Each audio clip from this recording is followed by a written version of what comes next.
Hello दोस्तों, आप सभी का एक नई वीडियो में स्वागत है। 2026 में केंद्रीय बजट पास कर दिया गया है। पीएम आवास योजना के 10,000 करोड़ रुपए के बजट को नई मंजूरी दे दी गई है। ये पैसा फरवरी से ही लाभार्थी के खाते में भेजना शुरू कर दिया जाएगा। इस वीडियो में हम आपको पूरी जानकारी देंगे, वो तारीख भी बताएंगे कब से पैसा आना आपके खाते में शुरू हो जाएगा। 2026 की बिल्कुल नई बेनिफिशियरी लिस्ट भी जारी की जा चुकी है। चलिए अब आगे बात करते हैं, इस बार के बजट में क्या खास है। सरकार ने इस बार के बजट में फंड आवंटित किया है ग्रामीण क्षेत्रों के लिए। पहले बहुत से नाम छूट गए थे। इस बार के बजट में सभी गरीब परिवारों का बारीकी से सर्वे किया जाएगा और जो फंड आवंटित किया गया है लाखों परिवारों से जुड़ा है। पिछली बार जिसका नाम आवास योजना में छूट गया था, इस बार की नई लिस्ट में अधिकारी जांच करके सभी पात्र परिवारों के नाम सूची में चढ़ाएंगे, क्योंकि सरकार ने साफ कहा है जिनका नाम सर्वे के दौरान 2025 की लिस्ट में नहीं है, रीवेरिफिकेशन यानी दोबारा से वेरिफिकेशन किया जाएगा। फरवरी के पहले और दूसरे हफ्ता से सभी ग्राम पंचायतों में कैंप लगाए जाएंगे। इन कैंपों का मकसद उन लोगों की पहचान करना है जिनका मकान अभी तक नहीं बना है। अगर आप पहले से ही मकान बनवा चुके हैं, आपका मकान पहले से बना है या आपके यहाँ गाड़ियाँ हैं, तो आपका नाम लिस्ट से हटाया भी जा सकता है। इसीलिए अपनी पात्रता की जांच अभी कर लें। इस बार की प्रक्रिया को पूरी तरह से डिजिटल और पारदर्शी बनाया गया है। पहले ये सिस्टम था कि पहले पैसा राज्य सरकार के पास आता था, फिर आपके पास पहुंचता था, जिसमें महीनों लग जाते थे। लेकिन 2026 के नए नियम के अनुसार जैसे ही आपके मकान की जियो टैगिंग पूरी होगी, केंद्र सरकार सीधे आपके खाते में आवास योजना का पैसा भेज देगी। जियो टैगिंग का मतलब है अधिकारी आपके घर आकर आपके मकान की फ़ोटो खींचेंगे और उसे पोर्टल पर अपलोड करेंगे। अगर आपकी पहली किस्त आ चुकी है और आप दूसरी या तीसरी किस्त का इंतज़ार कर रहे हैं, तो सुनिश्चित करें कि आपके काम की फ़ोटो पोर्टल पर अपलोड हो गई है। अब बात करते हैं नई लिस्ट 2026 की बारीकियों पर। इस बार लिस्ट 3 श्रेणियों में बनाई गई है। पहली श्रेणी है ए श्रेणी। ए श्रेणी में उन लोगों को रखा गया है जिनको तुरंत पैसा दिया जाएगा।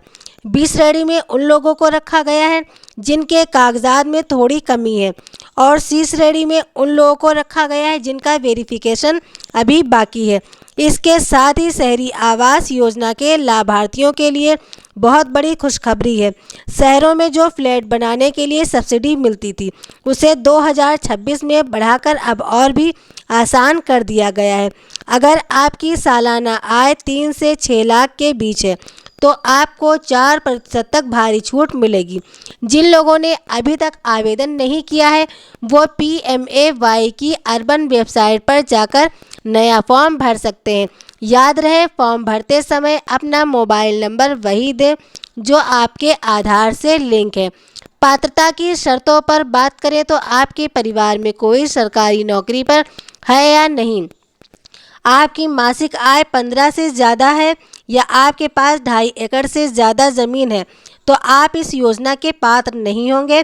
सरकार इस बार सैटेलाइट इमेजिंग का उपयोग कर रही है ताकि जो सही है और वास्तव में इस योजना के पात्र हैं उनको ही घर मिले। इसके साथ ही विधवा महिलाओं, दिव्यांगों और वरिष्ठ नागरिकों को प्राथमिकता दी जा रही है। अगर आप इस श्रेणी में आते हैं तो आप अपना सर्टिफिकेट तैयार रखें। अगर बात करें राज्यों की, तो उत्तर प्रदेश के पूर्वांचल और पश्चिमी यूपी के जिलों के लिए विशेष पैकेज घोषित किया गया है।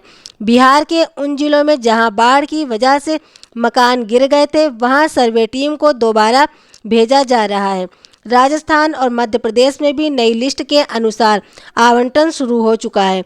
अब बात करते हैं लिस्ट में नाम होने के बावजूद भी पैसा क्यों अटक जाता है। सबसे बड़ा कारण है बैंक अकाउंट एक्टिव ना होना। अगर पिछले 6 महीने से कोई लेन देन नहीं किया गया है, तो आपका खाता इनएक्टिव हो जाता है। ऐसे में सरकार पैसा भेजती तो है, मगर बैंक पैसा स्वीकार नहीं करती है, एक्सेप्ट नहीं करती है। दूसरा बड़ा कारण है डीबीटी। अगर आपका खाता डीबीटी यानी डायरेक्ट बेनिफिट ट्रांसफ़र से लिंक नहीं है, इनेबल नहीं है, तो आपको अपने बैंक मैनेजर से पूछना होगा कि आपका खाता एनपीसीआई मैपिंग से जुड़ा है या नहीं। मकान बनाने के लिए ग्रामीण क्षेत्रों में कम से कम 25 स्क्वायर मीटर का एरिया होना अनिवार्य है। अगर आप इससे छोटा मकान बनाते हैं तो आपकी अगली किस्त रोक दी जाएगी। मकान की गुणवत्ता का भी खास ख्याल रखें, क्योंकि अब इंजीनियर रैंडम इंस्पेक्शन के लिए आते हैं। 2026 में सरकार ने आवास मित्र सुविधा शुरू की है। हर गांव में एक आवास मित्र होगा जो आपकी मदद करेगा। अगर वो पैसे मांगता है तो आप जिला कलेक्टर के ऑफिस में शिकायत भी कर सकते हैं। उन लोगों के लिए जिनका नाम परमानेंट वेट लिस्ट में है, उन्हें अपनी ग्राम सभा में जाकर प्रस्ताव पारित कराना होगा। इस बार के नियम सख्त कर दिए गए हैं। अब बात करते हैं निर्माण घर के खर्च की। तो मैदानी इलाकों में 1,20,000 रुपये मिलते हैं और पहाड़ी क्षेत्रों में 1,30,000 रुपये दिए जाते हैं। इसके अलावा मनरेगा के अंदर 90 से 95 दिन की मजदूरी का पैसा भी मिलता है। ये 20 से 25,000 रुपये की राशि होती है। इसके साथ ही शौचालय बनाने के लिए 12,000 रुपये अलग से दिए जाते हैं। अगर आपकी ज़मीन पर कोई विवाद चल रहा है तो उसे तुरंत सुलझा लीजिए। सरकार ड्रोन के जरिए आपकी ज़मीन की पैमाइश कर रही है। भ्रष्टाचार को रोकने के लिए फेसलेस वेरिफिकेशन शुरू किया गया है। इसका मतलब है कि दूसरे जिले के अधिकारी आपके ज़िले में सर्वे करेंगे ताकि जांच में कोई गड़बड़ी ना होने पाए।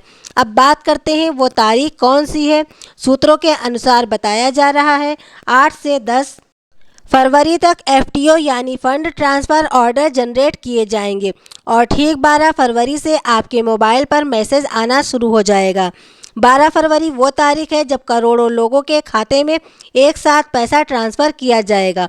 अगर 20 फरवरी तक आपके खाते में पैसा नहीं आता है तो तुरंत अपने ज़िले के विकास भवन में जाकर आवास विकास अधिकारी से मिले। तो मेरी वीडियो के माध्यम से ये जानकारी आप तक पहुंच चुकी है। इस जानकारी को सिर्फ अपने तक मत रखिए, एक दूसरे से शेयर कीजिए ताकि जो पात्र लोग हैं उनको भी इस योजना का लाभ भी मिले। मिलते हैं नई जानकारी नई अपडेट के साथ। धन्यवाद।